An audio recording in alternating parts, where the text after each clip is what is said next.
Hola, ¿cómo están? Estimado doctor José Verona, qué gusto volver a estar en sus tierras, en su cancha. Le agradezco muchísimo la invitación, de verdad. Estos últimos días lo he estado viendo mucho. Buenas tardes con todos. Para quienes no me conocen, mi nombre es Jefferson Moreno. Yo soy defensor particular en litigios penales. Y hoy recibí la invitación del doctor José Verona para conversar un ratito, a ver cómo nos está yendo al derecho penal en los tiempos del coronavirus, ¿no? Un abrazo, Rick. Rick Molina. Un abrazo, Rick. Siempre estamos en contacto. Eh, Buenas noches, Omar. ¿Cómo estás? Qué gusto, qué gusto que podamos conversar, eh, que podamos compartir un poquito, ¿no? Aquello que se puede analizar.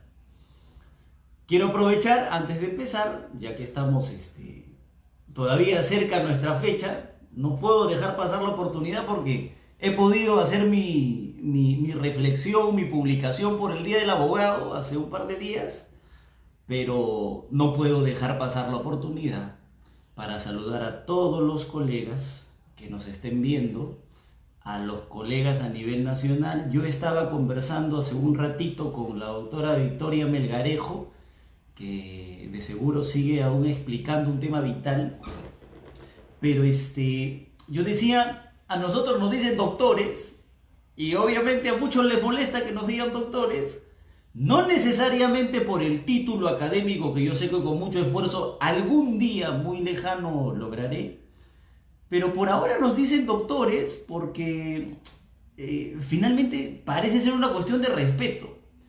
Pero ese respeto, creo yo, hay que ganárselo, ¿no?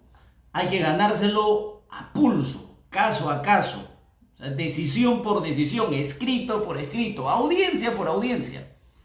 Eso es lo que nosotros tenemos que buscar, merecer el respeto. Algunas personas me saludan, yo espero merecer el saludo de ustedes para ejercer la abogacía, ¿no?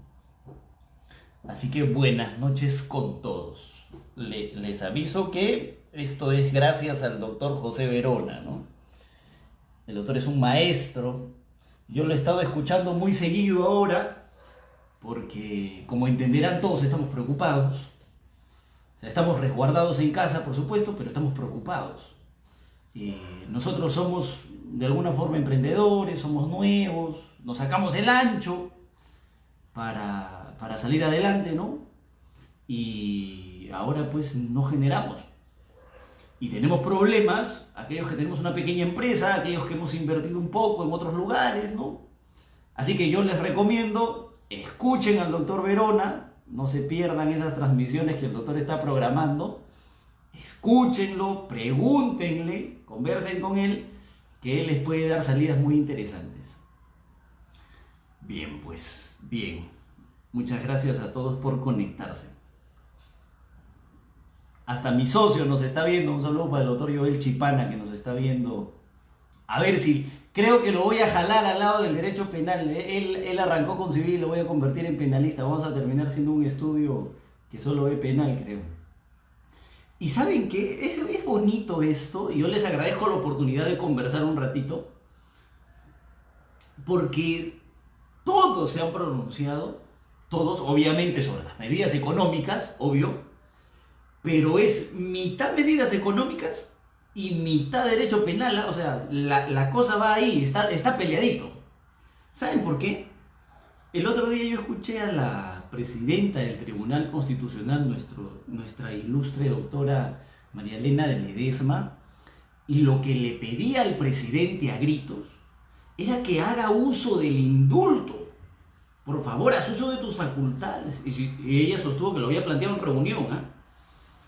Que hay muchas personas privadas de su libertad actualmente, que obviamente no tienen la facilidad de nosotros de comprarse su mascarilla, comprarse sus guantes. O sea, si ya de por sí es trágico estar presos, imagínense estar presos en tiempos del coronavirus. Es más, no, vayamos a nosotros nomás. ¿Qué se siente estar encerrado? ¿Se han puesto a reflexionar en eso o no? Jeremy, buenas noches. ¿Se han puesto a reflexionar qué tan importante era la libertad para ustedes? ¿Se sienten cohibidos, se sienten atrapados en sus casas? Dependiendo, yo tengo un chiquitito departamento, vivo encerrado aquí, no puedo salir. Aprovecho yo para ir a hacer compras, aunque las hago mal encima. Pero se han dado cuenta de lo importante. Angélica, un fuertísimo abrazo hasta Huaraz, tierra querida, la muy noble y generosa ciudad de Huaraz, la Suiza peruana.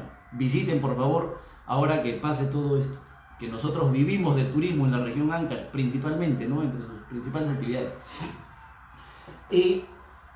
Pónganse a pensar, si ustedes se sienten mal, o sea, si ustedes están sufriendo con las comodidades que tienen en sus casas, agüita, miren, gaseosita, no tengo la chicha morada que el otro día nos presentaba el doctor Verona, pero su gaseosita, se hacen su comida, limpian su casa, tienen su cama tranquilos, ustedes han escogido con quién vivir, están con su familia, con su esposa, con su pareja, etcétera, etcétera, pero ustedes han escogido, no tienen que comer de la paila, no tienen que pagar si quieren comer menú, nadie los va a botar de su celda, no tienen que dormir en el suelo. O sea, pónganse a pensar qué tan importante era la libertad para nosotros. Es vital. Sin libertad no haces nada. Es absolutamente vital, ¿eh? Entonces, yo espero que... Un saludo hasta Catacaos, mi querido amigo. Yo espero que una vez que se levante todo este problema, se reflexione un poquito respecto de la adopción de medidas de coerción como la prisión preventiva. O sea, mira, todo el mundo lo mandaban preso y nosotros, como buenos samaritanos y como ciudadanos indignados, aplaudíamos. ¿Cierto? Un saludo para Ayacucho. Espectacular. Yo estaba, miren, antes que me agarre el estado de emergencia, estaba por Ayacucho justo en una audiencia de control de acusación en el juzgado de investigación preparatoria anticorrupción. Miren, yo espero que se pongan a reflexionar aquellos que finalmente van a tomar la decisión sobre si lo que se estaba haciendo estaba bien o mal. ¿Cuántos hemos aplaudido? ¿Cuántos hemos aplaudido finalmente porque a las personas las meten presas, ¿cierto? Y hoy nos damos cuenta de que lo importante finalmente termina siendo la libertad, ¿no? Quiero arrancar con un primer problema. Miren, este es el primer problema que quiero conversar con ustedes, ya que por ahí he arrancado con el tema de los presos preventivos. Mírenlo así, ¿eh? Tú tienes un cliente que está con prisión preventiva ahorita, ¿estamos? Tienes un hermano, tienes un primo, tienes tu padre, tu madre, así tienes que ver el derecho penal, que te pasa muy cercano y ahí lo logras entender. A quien le han dado prisión preventiva, ¿estamos? Y mira, te ha caído como anillo al dedo porque a esa persona le han dado prisión preventiva por el plazo de 9 meses. Voy a ponerme en el supuesto del caso simple. Le han dado prisión preventiva por 9 meses. Ahorita llego a los internos, Jordan, espérame. Pero le han dado prisión preventiva por 9 meses y el mes número 8 era el mes de febrero. ¿Vamos? Quiere decir que marzo era el mes número 9, el último mes en el cual esta persona tenía que estar presa. ¿Estamos? Esa es la premisa. ¿Qué ha pasado? Les voy a contar un caso. Me parece que es de Trujillo. No estoy muy seguro.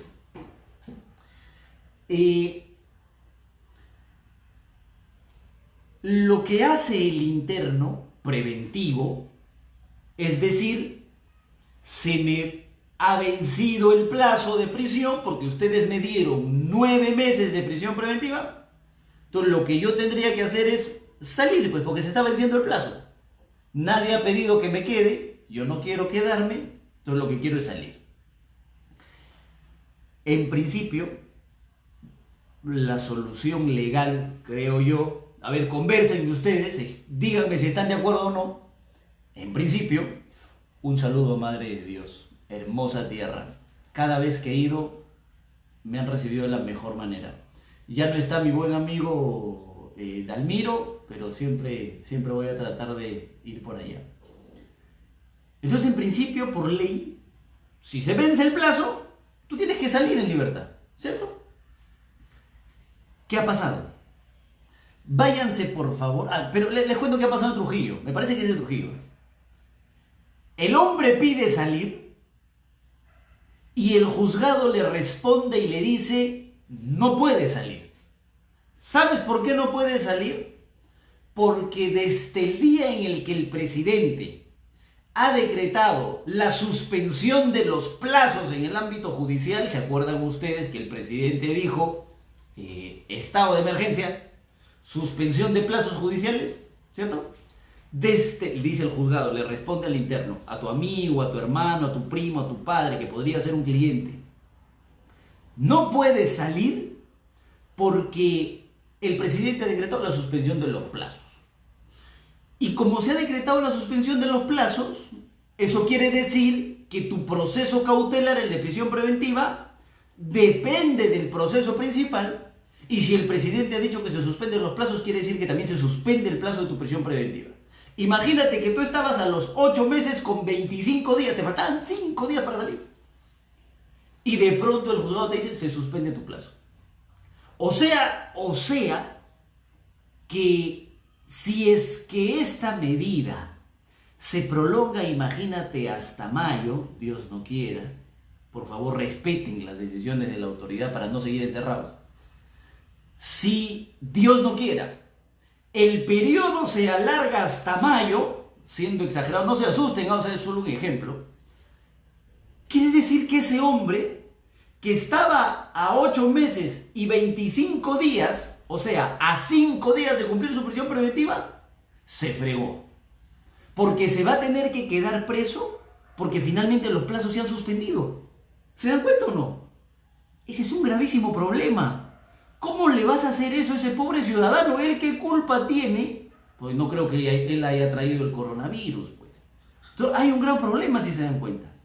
Y la base legal que están aplicando, les doy el dato, acá lo tengo, es el artículo 275 del Código Procesal Penal. Vayan ustedes que me están escuchando con su código en mano al 275 del Código Procesal Penal, perdón. Y van a encontrar que el nomen juris, bueno, que le pone la editorial en realidad, es el del cómputo del plazo de la prisión preventiva. Y dentro del 275, ustedes van a encontrar algunos supuestos en los cuales, si tú estás preso preventivamente, te tienes que esperar un ratito. Hay plazos que no se computan, ¿no? O hay veces en que el plazo arranca de cero. Unos supuestos de suspensión, otro de interrupción. Pero miren lo que dice el 275, inciso 1, ¿ah? Si tú tienes un amigo, un familiar, así tienes que pensarlo. Dice 275.1. No se tendrá en cuenta para el cómputo de los plazos de la prisión preventiva, o sea, no se cuenta, se descuenta, el tiempo en que la causa sufriere dilaciones maliciosas atribuibles al imputado o a su defensa. Quiere decir que si tú te pones obstaculista y empiezas a malograr la investigación, el tiempo que nos haya tomado solucionar esa actitud se descuenta de la prisión preventiva. Me ha pasado, no porque yo sea obstruccionista, sino que me la quisieron hacer. Tenía un caso, 9 meses de prisión preventiva, nosotros habíamos solicitado una tutela de derechos, y como la tutela de derechos demoró en resolverse un mes, cuando llegó el plazo de 9 meses que tenía que salir el hombre de prisión preventiva, nos dijeron, no, vamos a contar un mes más. ¿Por qué? Porque un mes nos demoramos viendo tu tutela que fue un acto malicioso. Ay, por el amor de Dios. Pero miren, es posible, obviamente eso está mal, pero te pueden acreditar que se trata de una conducta obstruccionista. Esa es la idea. Entonces, eso es algo que están utilizando hoy día. Y yo creo que obviamente esa es una gravísima lesión al principio de legalidad procesal penal, ¿no? La ley no establece un supuesto en el cual las personas se tengan que quedar presas hasta que se termine el estado de emergencia, o sea, hasta que se vaya el coronavirus del Perú. Obviamente él no... Una conducta maliciosa podría ser que el coronavirus haya ingresado al Perú como epidemia o como pandemia, y por eso yo me tengo que quedar preso preventivo. Eso es un absurdo. Ese es un absurdo. Ese es un primer problema, que ustedes tienen que ayudarnos a discutir como abogados defensores. Si vamos a merecer el título de doctores, entonces ayúdennos a pelear contra ese tipo de decisiones, porque eso está mal, por ejemplo. Eso es un primer tema que podemos tocar, ¿no? Yo les quiero dejar esa reflexión porque en tiempos de coronavirus los plazos de prisión preventiva se están suspendiendo, por el amor de Dios. Entonces, eso no se debe y no se puede hacer. Ahora, hay presos preventivos, personas con prisión preventiva, que quieren salir, obviamente. Obviamente todos quieren salir, pero me refiero a esos supuestos en los cuales la persona está presa preventiva, pero es una persona muy sensible a la enfermedad. Entonces, nos han informado, yo trato todos los días de ver noticias, nos han informado que personas sensibles, por ejemplo, son personas adultas, ¿cierto? Nuestros abuelos son personas muy sensibles a la enfermedad. Personas con problemas, con las defensas bajas, con problemas médicos, son personas sensibles al coronavirus, al virus. Entonces, esas personas que están presas preventivas, obviamente quieren salir. Ahora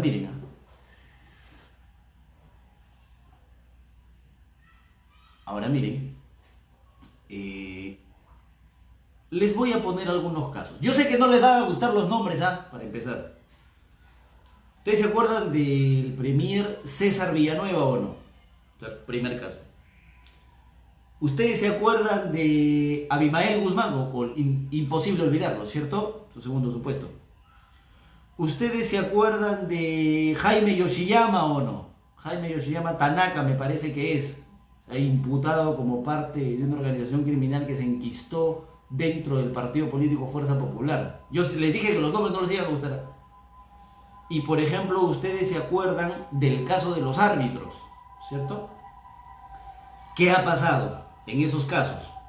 Puede ser que esos nombres no les guste, pero para ciudadanos como nosotros, que no tenemos esos apellidos, y para personas que nosotros podemos defender o familiares que podamos tener, es importante conocerlo. ¿Qué tienen en común estas personas que yo les he nombrado? Es que todos han interpuesto una acción constitucional que es el habeas corpus. Y como ustedes bien saben, hay un tipo de habeas corpus que es el habeas corpus correctivo, ¿cierto? Y el habeas corpus correctivo lo que hace es efectivamente con un interno que está siendo afectado además en otros derechos, intentar restablecer el estado de las cosas, ¿no? Y entonces, un saludo a mi buen amigo Ismael Escalante. Yo espero regresar pronto también para la hermosa tierra de Ayacucho. Entonces miren, todos tienen en común que han interpuesto habeas corpus. En el caso del señor Jaime Yoshiyama, vamos uno a uno. para explicarles. Lo que normalmente, lo que tienen en común es que son personas mayores de edad. No, sin temor a equivocarme, mayores a los 60 años, todos creo. Y lo segundo es que tienen problemas médicos, diabetes, hipertensión, me parece, en el caso del árbitro, por ejemplo. Pero tienen problemas médicos y son personas mayores de edad.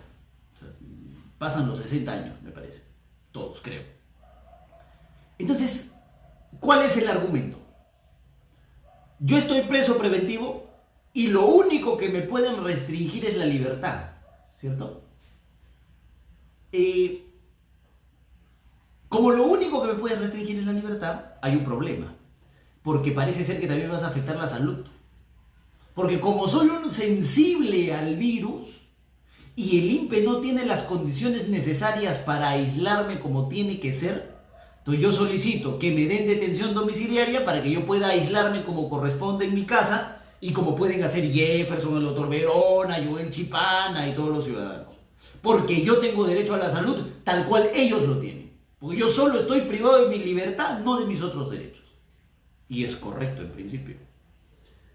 Al señor Jaime Yoshiyama, y en el caso del árbitro, les han respondido y les han dicho, en el caso del doctor Richard Martin, se emitió un rechazo liminar, me parece que en el caso de Jaime Yoshiyama también, donde les dicen lo siguiente: improcedente, un rechazo liminar, porque esas cositas, primero, tú las tienes que hablar con el INPE. O sea, es el INPE el encargado de finalmente analizar si es que te van a aislar, no te van a aislar, si es que han tomado las precauciones, no han tomado las precauciones, etcétera, etcétera. Pero más importante,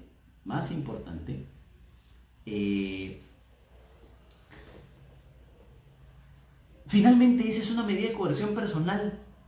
Y eso lo ha analizado la justicia ordinaria, es decir, el juez de la investigación preparatoria y la sala de apelaciones. Entonces tienes que irte con ellos a la vía ordinaria y no a la vía constitucional para solucionar tu problema. En el caso del árbitro Richard Martin Tirado, se ha hecho una apelación, tengo entendido que ya se llevó a cabo la audiencia, y en el caso de Jaime Yoshiyama se ha presentado una apelación, y por más que estamos en el estado de emergencia, el juzgado no ha elevado a la sala, me parece, o la sala hasta ahorita no llama audiencia. Entonces, lo que ha hecho la defensa de Jaime Yoshiyama es presentar su caso a la Comisión Interamericana de Derechos Humanos. A ver qué le dice. En el caso de Abimael Guzmán, por risible que suene, él obviamente no es un preso preventivo, pero lo que su abogado en una hoja de habeas corpus es muy sencillo. Lo que dice es, finalmente él está mal, es mayor, así que sáquenlo. No tiene mayor argumento. Y en el caso de César Villanueva, este casito es un poquito sui generis, por así decirlo. ¿Saben por qué?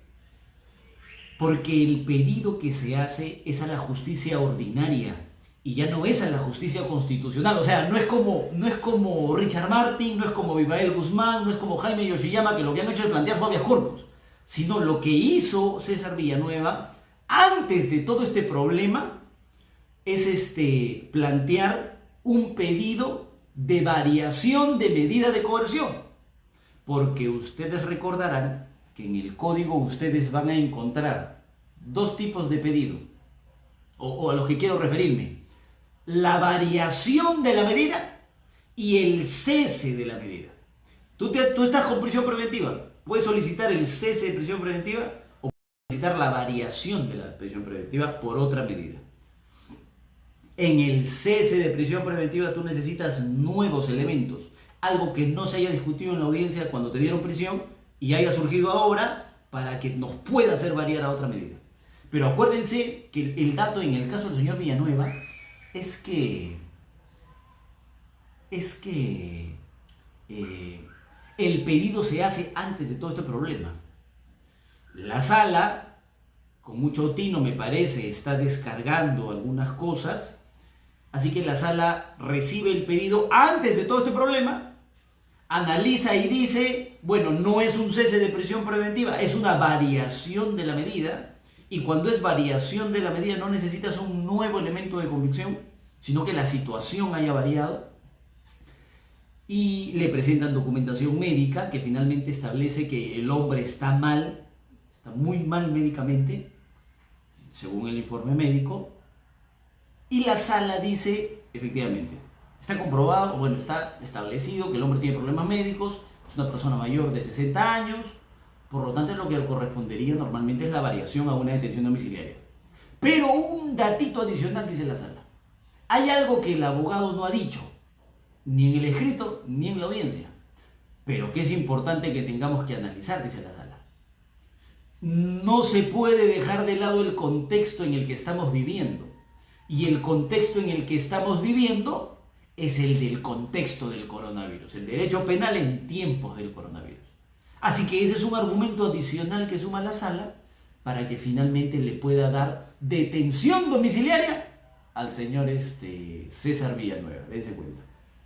Esos son algunos procesos que se han iniciado ahora y que obviamente en algunos casos van a seguir su trámite, ¿no? No sé qué dirá la Comisión Interamericana respecto del caso de Jorge o Jaime Yoshiyama, ¿no? Pero repito, el caso del señor Villanueva es diferente porque el pedido primero se hizo en la vía ordinaria, no en la vía constitucional. Segundo, el argumento del tiempo del coronavirus ni siquiera fue presentado por el colega, sino que la sala lo acoge, pero previo a analizar la situación médica del señor. Entonces, son de cierta forma argumentos contradictorios, ¿no? Cuando el juez constitucional dice, esos problemas que tú tengas con el INPE, sobre si te aíslan, no te aíslan, te dan jabón, no te dan jabón, te dan tu mascarilla, y además el INPE no ha dicho que hay algún afectado por coronavirus en los penales, así que tú sigue ahí nomás. Cuando el INPE dice eso, cuando el juez constitucional que rechaza los habeas corpus de Yoshiyama y de Richard Martin dice eso, obviamente contradice a lo que dice la sala de apelaciones en el caso de César Villanueva, porque la sala dice que cómo vas a dejar de lado el contexto en el que estamos viviendo. Obviamente un preso preventivo no vive en la misma condición de aislamiento que nosotros que vivimos en nuestras casas, ¿no? Entonces eso es algo que han valorado y que los jueces constitucionales han rechazado, ¿no? Ahora, eso por un lado. A mí me parece interesantísimo ese tema porque tiene mucho pan todavía, tiene para rato, creo yo. Vamos a ver qué dice la Comisión Interamericana. Yo creo que el principal problema ahí, yo les tengo una sorpresa ahora, al final les quiero contar cuál es la sorpresa, pero disculpen un minutito.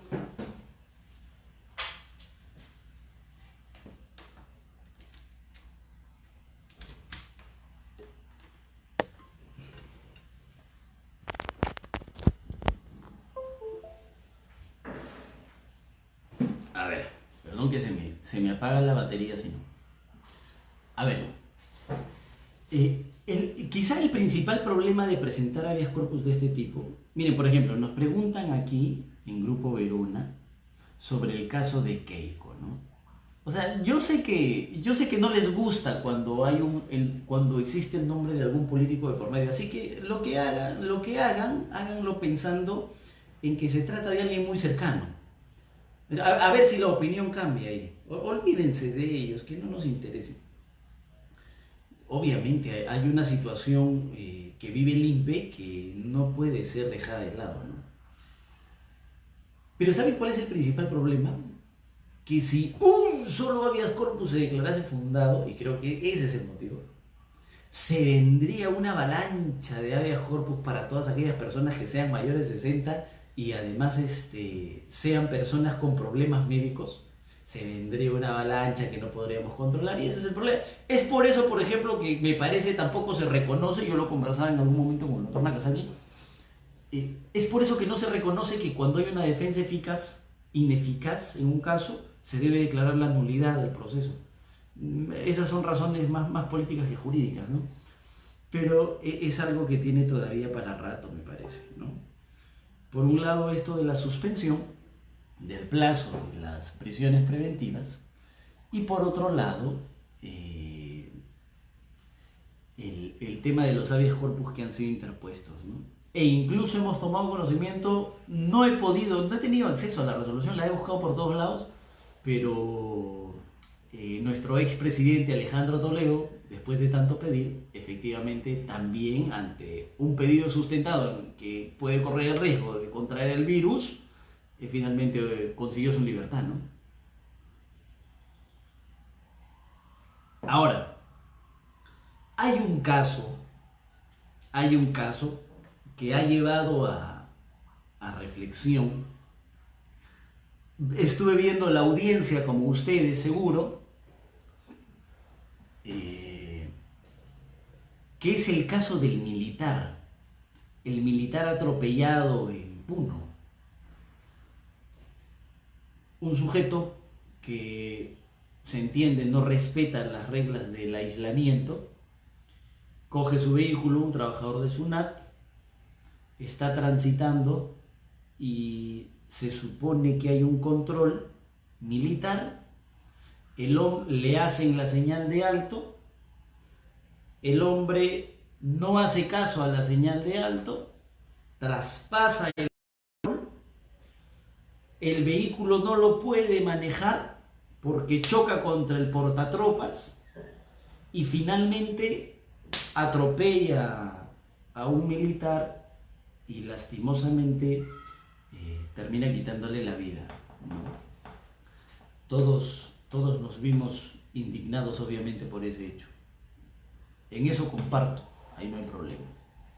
Entonces la pregunta era, ¿qué delito es ese?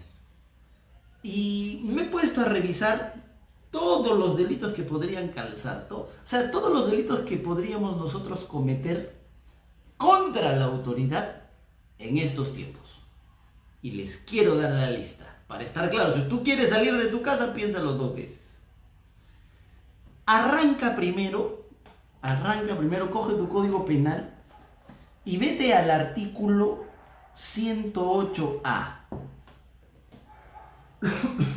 Ustedes saben que a nuestro legislador le encanta crear delitos por contextos, ¿no? Crear delitos cuando bien esto pudo verse un agravante.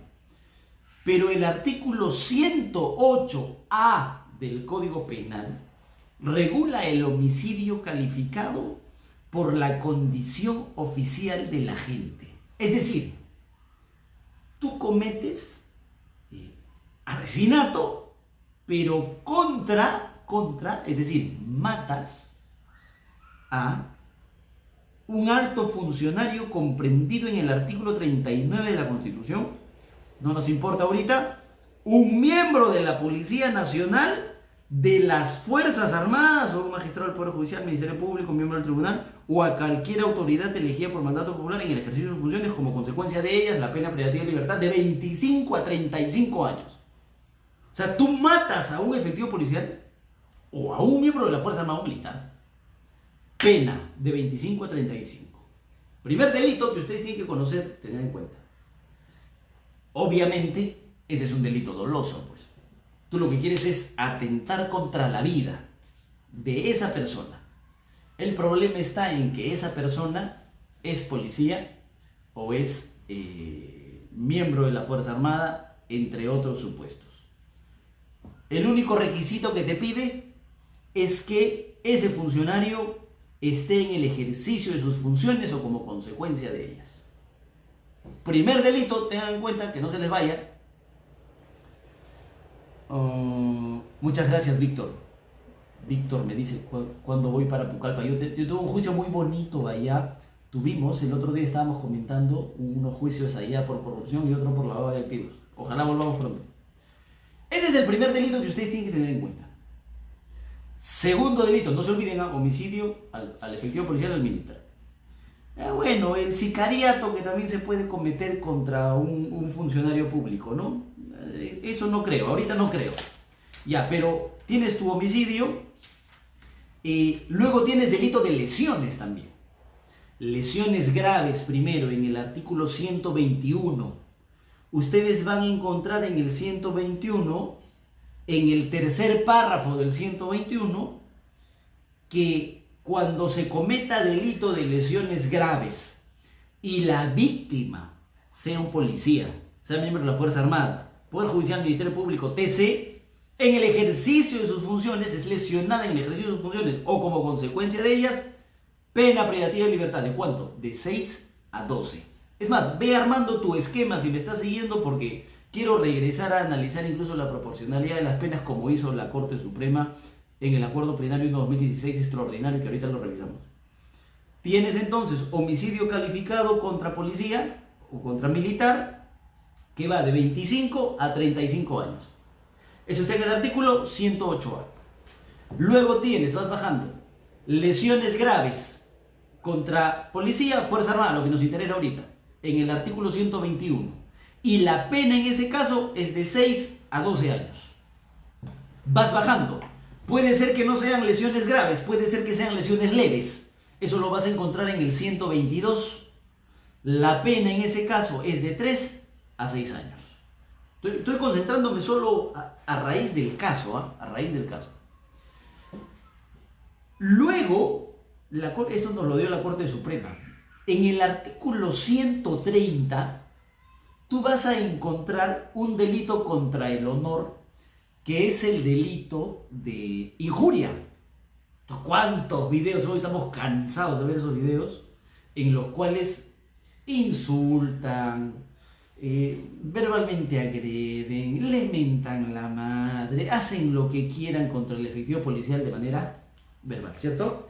Entonces podrían calzar en un delito de injuria. Ojo, vayan teniendo en lista los delitos, que ahorita llegamos al análisis del caso en concreto. Bueno, secuestro no creo. Y acá viene el tema. Váyanse al artículo 266. Perdón, al 366. Váyanse al 366.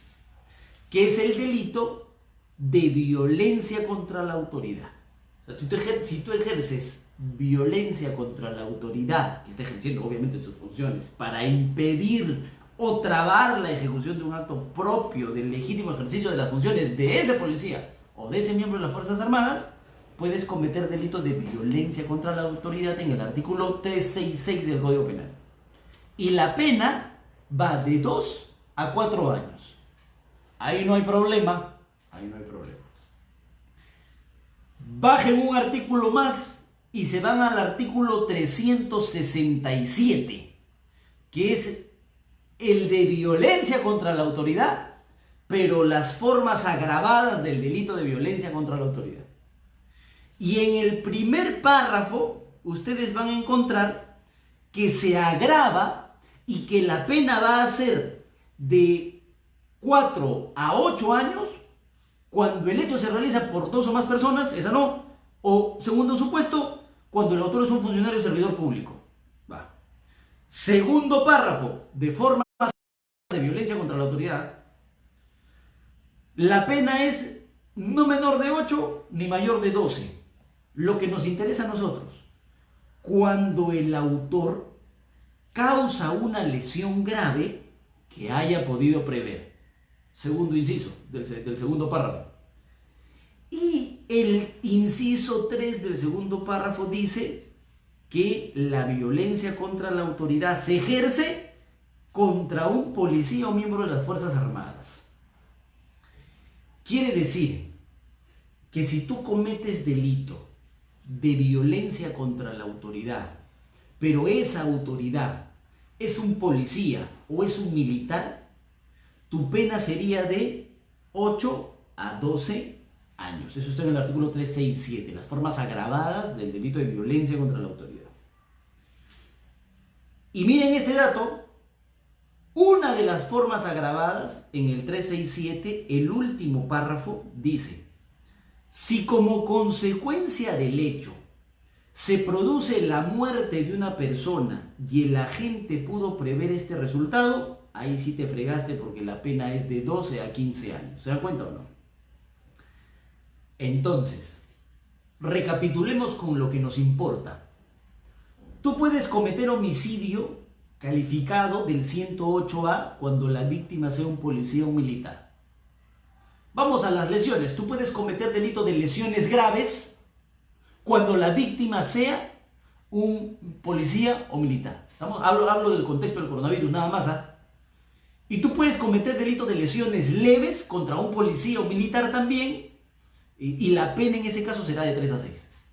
Pero adicional a ese capítulo, a esos 3 delitos de homicidio, lesiones graves, lesiones leves, tú también puedes cometer, ya como un delito contra la administración pública cometido por un particular, delito de violencia contra la autoridad.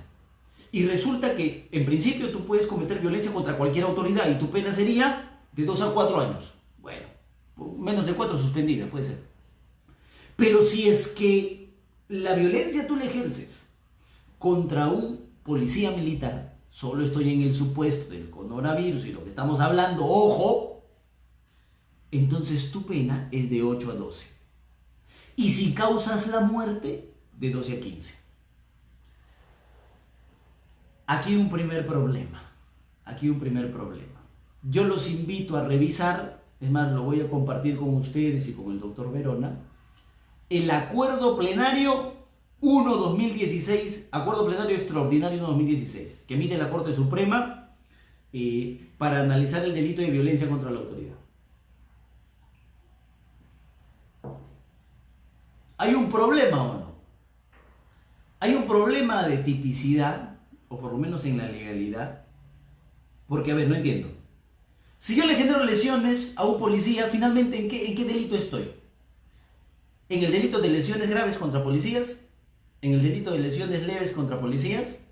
¿O en el delito de violencia contra la autoridad agravada? Y eso es importantísimo, ¿eh?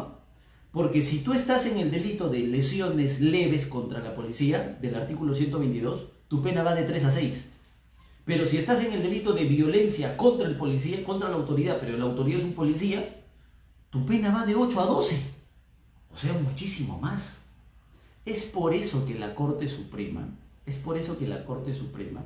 emite el acuerdo plenario extraordinario 1-2016 y lo que hace es decir que, oye, es una aberración que finalmente las penas en el delito de violencia contra la autoridad, contra un policía, sean mayores a cuando se tipifica el delito de lesiones contra el policía. Eso es un absurdo. ¿Por qué sacan este acuerdo plenario? Porque ustedes recordarán el caso de la señora Buscaglia, que es la señora que estaba en el aeropuerto, le bota el casco y la terminan metiendo presa, tuvieron que indultarla, me acuerdo. Entonces dice, oye, por favor, por tirarle el casco, ¿no? Entenderán que la policía dio el grito al cielo cuando la Corte Suprema dijo, un ratito, voy a marcar algunas pautas, dijo la Corte Suprema, sobre estos delitos. Primera pauta. Este delito de violencia contra la autoridad tiene el carácter de residual.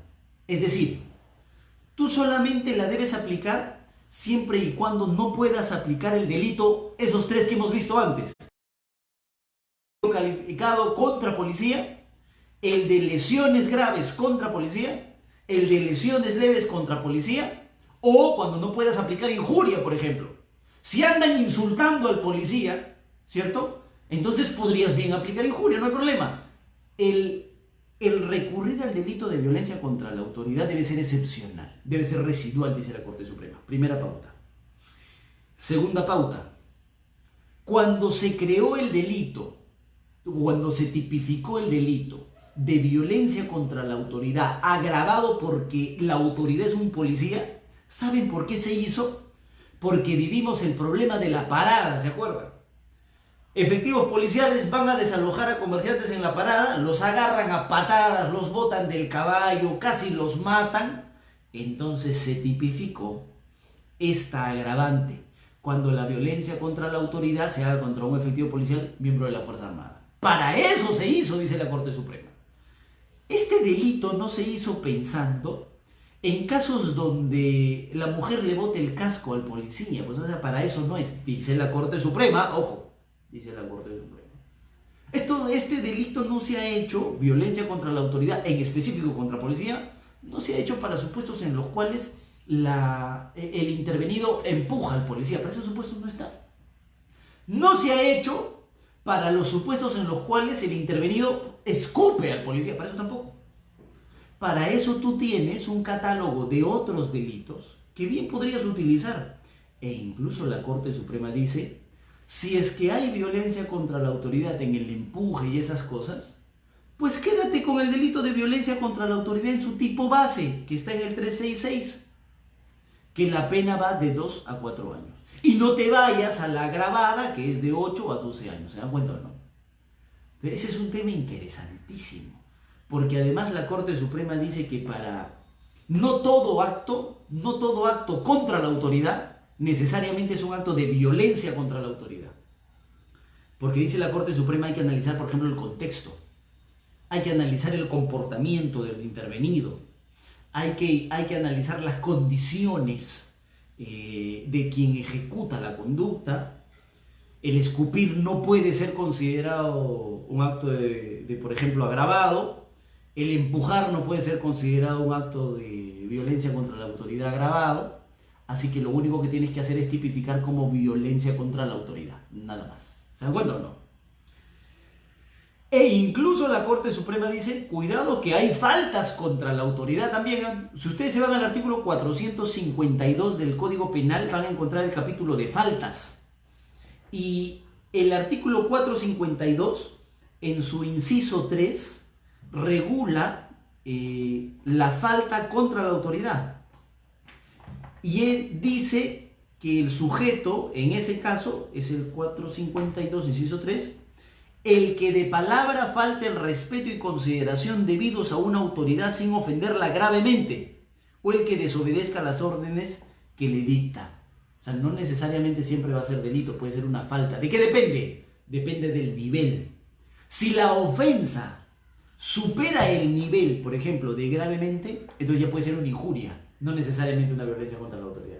Eso es lo que la Corte Suprema marcó y lo que obviamente ha generado un montón de problemas, ¿cierto? Y obviamente ha generado la molestia de los efectivos policiales, porque lo que se busca es el respeto a la autoridad, pero como decía al inicio, el respeto hay que ganárselo, ¿no? No simplemente por tipificar un hecho uno se gana el respeto. Ahora, dicho eso, eso es cuando finalmente tú actúas contra una autoridad, ¿cierto? Estoy poniendo el ejemplo solamente de un policía, miembro de la Fuerza Armada, porque es lo que nos está pasando ahorita, es lo que estamos viendo ahorita. Ahora, vamos a nosotros como ciudadanos. Nos han impuesto medidas de aislamiento. Ahora, por ejemplo, tú puedes salir varones lunes, miércoles y viernes, ¿no? Y martes, jueves y sábado, las mujeres. Yo hoy día ya no fui a hacer compras, ya cociné, ya lavé, ya planché, ya trapié, así que recién he podido venir a hablar con ustedes. Pero tenemos restricciones, ¿cierto? Tenemos restricciones. Por ejemplo, a partir de ahora, hace unos días, se ha establecido que si tú vas a salir, en los días establecidos, domingo nadie sale, tienes que siempre llevar la mascarilla, ¿cierto? Esa es una medida que ha impuesto el gobierno para evitar la propagación del virus. Entonces, ustedes tienen que analizar 3 artículos relacionados a ese tema. El primer artículo que tienen que analizar es el 289. Es interesante este tema. Miren, ¿eh? Váyanse ustedes que me están siguiendo con su código, vayan al artículo 389 del Código Penal. Y en el 389, ustedes van a encontrar el delito de propagación de enfermedad peligrosa o contagiosa. Y a la letra dice, el que a sabiendas, es decir, tú tienes que saber que tienes la enfermedad, mira, propaga una enfermedad peligrosa o contagiosa para la salud de las personas, será reprimido con una pena desde 3 a los 10 años de pena privativa de libertad. Datitos de la tipicidad de ese delito. Primero necesitas saber que tú eres portador del virus, del coronavirus. Y segundo, dice, no solamente dice el que a sabiendas, dice el que a sabiendas propaga. Entonces tú necesitas salir con la intención de contagiar a alguien. Y tienes que efectivamente terminar contagiando a alguien. Porque tienes que, ¿cómo propagas? O sea, tú no propagas por el solo hecho de salir a la calle, pues. Entonces tienes que obligatoriamente contagiar a alguien. Por eso es el segundo párrafo del artículo 289 de ese delito de propagación de enfermedades peligrosas o contagiosas, dice el segundo párrafo. Si resultan, o sea, si de a saber tú propagas el virus y si resulta lesiones graves o muerte y el agente pudo prever ese resultado, ahí la pena es de 10 a 20 años. Entonces tú necesitas primero saber, ¿cierto? Saber que tienes la enfermedad, saber que tienes el virus, que eres un portador, y segundo, necesitas propagarlo, necesitas infectar a alguien. Si esa persona infectada muere o se le generan lesiones graves, entonces te vas al tipo penal agravado y la pena ya no sería de 3 a 10, sino sería de 10 a 20. ¿Se dan cuenta o no? A ver.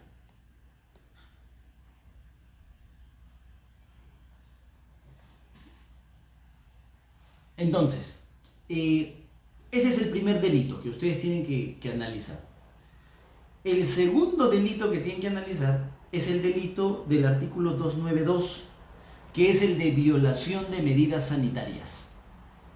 Dice el código: el que viola las medidas impuestas por la ley o por la autoridad para la introducción al país o la propagación de una enfermedad o epidemia será reprimido con pena de libertad de 6 meses a 3 años. Y aquí viene un tema.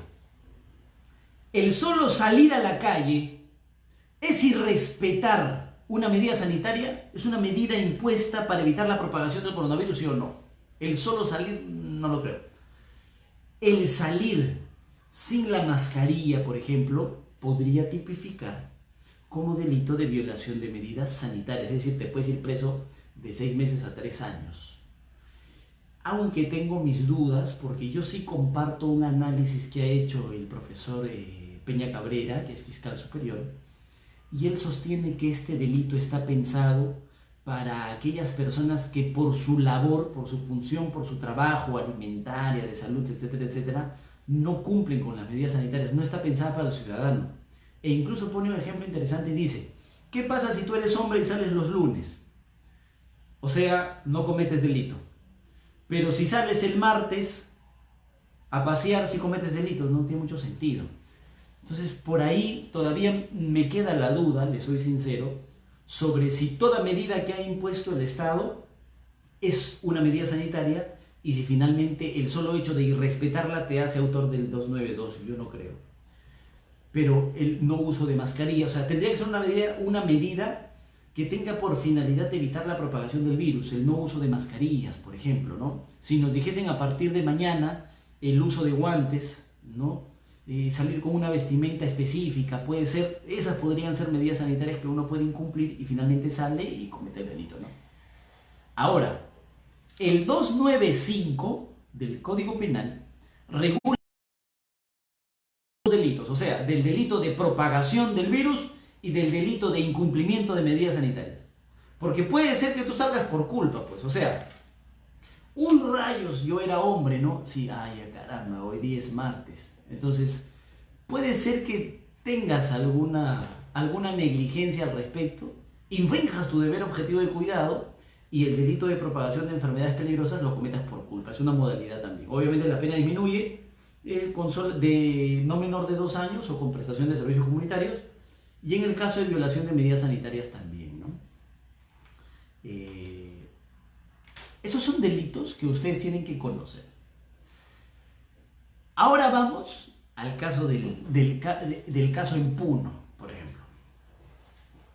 La primera pregunta es: el hecho de que el hombre haya estado transitando sin el permiso correspondiente, sin las medidas sanitarias establecidas, ¿tipifica como delito de violación de medidas sanitarias o no?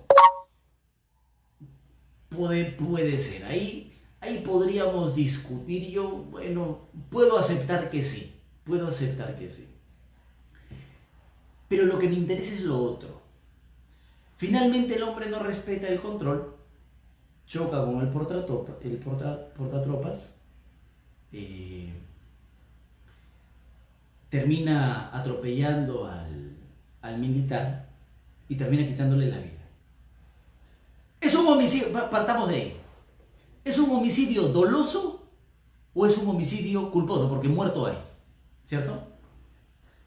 Si es un homicidio doloso, entonces la que mejor va a calzar como tipo penal es la del 108A.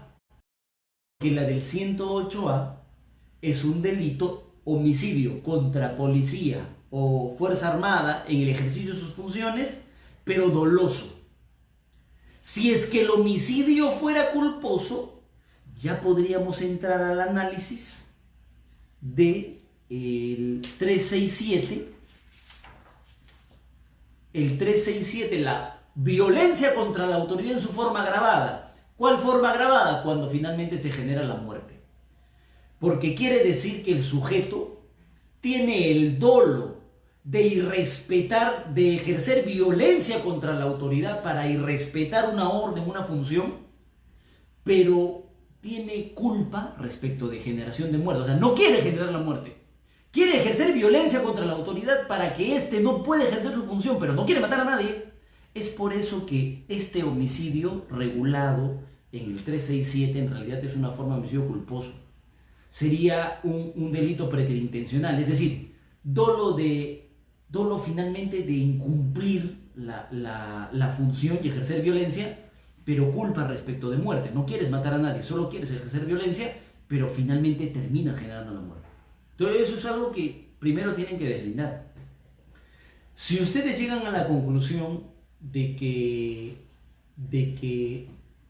el sujeto pudo ver la tranquera, el sujeto ya había pasado por la tranquera, el sujeto pudo visualizar a los miembros de la Fuerza Armada, si pudo visualizarlos, si ya había pasado por ahí y si se zurra finalmente en el control, uno podría trabajar en un homicidio doloso, por ejemplo, a título de dolo eventual, ¿cierto? El sujeto se representa la situación y dice, bueno, haga lo que pase, y se lleva a todo el mundo y termina matando a alguien. Es un homicidio doloso por dolo eventual. No podría calzar en el 367 la forma agravada de violencia contra la autoridad, porque como yo les estaba diciendo, el sujeto en este tipo penal, en violencia contra la autoridad que genera la muerte, es que el sujeto ejerce la violencia contra la autoridad, pero no quiere matar a nadie.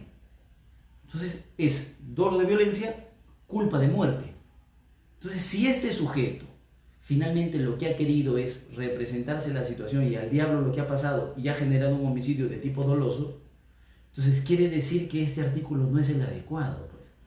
Quiere decir que el adecuado tendría que ser el artículo del 108A, el homicidio calificado, por la condición de la gente, ¿cierto? Hay un delito por el que me preguntan, que es el de resistencia o desobediencia a la autoridad. Yo no lo veo muy aplicable porque finalmente tú te puedes resistir a una orden, ¿cierto? En principio.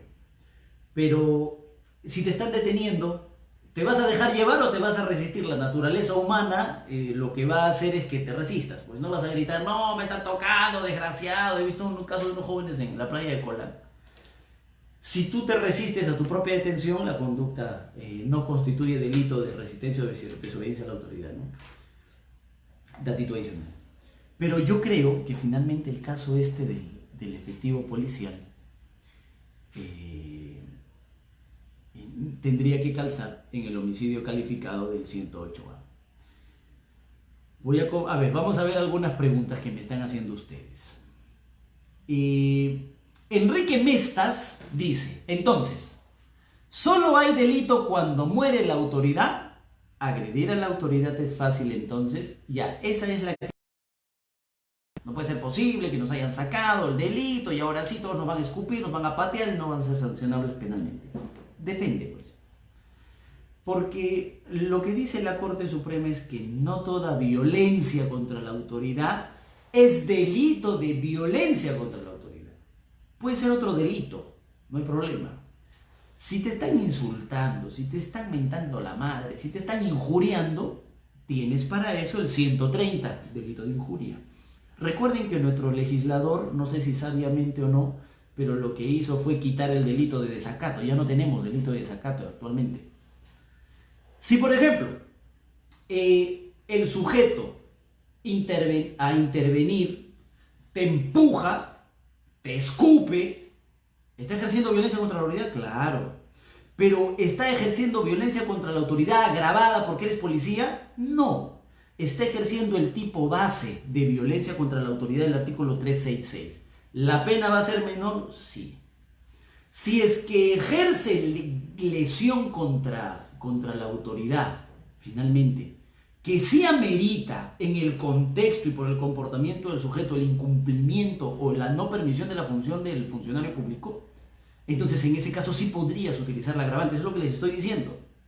Hay un delito de violencia contra la autoridad base y hay un delito de violencia contra la autoridad agravado cuando la autoridad es un policía. ¿Para qué se pensó ese tipo penal? Para casos gravísimos, por ejemplo la parada. No se pensó para cuando te botan el casco. Para cuando te botan el casco tendrás el tipo base. ¿La pena es menor? Sí. No es que no sea delito, es que es o puede ser otro delito. Y en principio la Corte Suprema es que no deben utilizar este delito de violencia contra la autoridad, solo debe ser residual.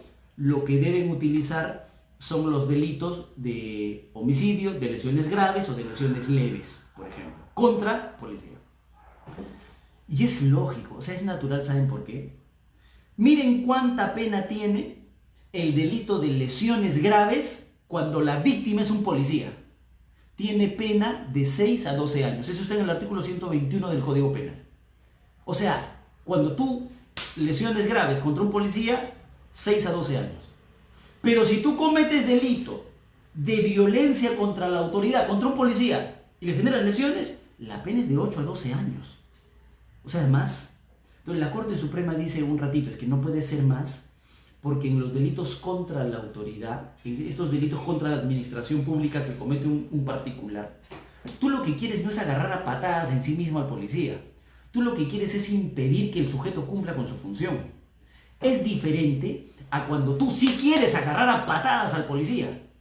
Cuando sí quieres agarrar a patadas al policía, eso no está en el delito de violencia contra la autoridad. Eso está en el delito de lesiones contra un efectivo policial. ¿Se dan cuenta? Por eso es que la pena no podría ser mayor en violencia contra la autoridad y menor en delito de lesiones, ¿no? Es por eso que finalmente la Corte Suprema tome esa decisión de emitir el acuerdo plenario, ¿no? Caleb Salas, justo hemos estado hablando del caso del militar en Puno. Yo considero que debe tipificarse como el 108A, el homicidio calificado, porque la víctima es finalmente un miembro de la Fuerza Armada y se ha cometido un homicidio doloso. Si fuera culposo, sí podrías utilizar la forma agravada del delito de violencia contra la autoridad cuando el funcionario finalmente termina falleciendo, ¿no? Se genera la muerte. Gladys Tapia dice, el coronavirus no puede frenar los procesos penales, me pare improcedente, hay muchas injusticias ahora más que nunca con los vulnerados. Sí, efectivamente, es lo que hablábamos del plazo de suspensión de las prisiones preventivas, ¿no? Gracias a ustedes por conectarse, yo espero que sea información que les pueda servir. Un saludo a la incontrastable Huancayo Yenia Flor de Loto.